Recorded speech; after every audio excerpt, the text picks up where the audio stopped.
Hi everyone! Welcome back to English Guru. Today, we're learning some easy English phrasal verbs that you can use every day. Phrasal verbs are words like look for or get up, where two words work together to create a new meaning. Don't worry, we'll keep it simple and fun. Let's get started. Segment 1, Common Phrasal Verbs. Phrasal verb number 1, get up. To get up means to wake up and leave your bed in the morning. For example, I get up at 7 a.m. every day. Now get up. So, if someone says, "What time do you get up?" they're asking what time you wake up and get out of bed. Phrasal verb number 2, look for.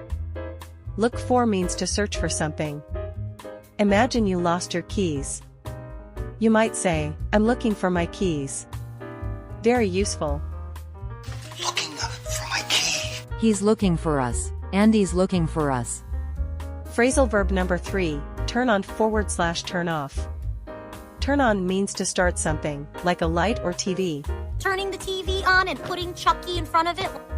And turn off means to stop it. So, you could say, "Can you turn on the light?" or "Please turn off the TV when you're done." Turn TV off. Let's go. Phrasal verb number 4, pick up. Pick up can mean to lift something from the ground. For example, "Can you pick up that book?" It also means to collect someone or something, like "I need to pick up my friend from the airport." Now, let's practice. Try using these phrasal verbs in sentences.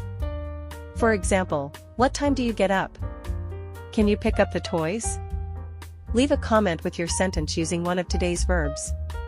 Great job, everyone! Now you know some of the most common English phrasal verbs. Remember, practice is key. If you enjoyed this video, please give it a thumbs up, and don't forget to subscribe for more easy English lessons. Thanks for watching, and see you next time.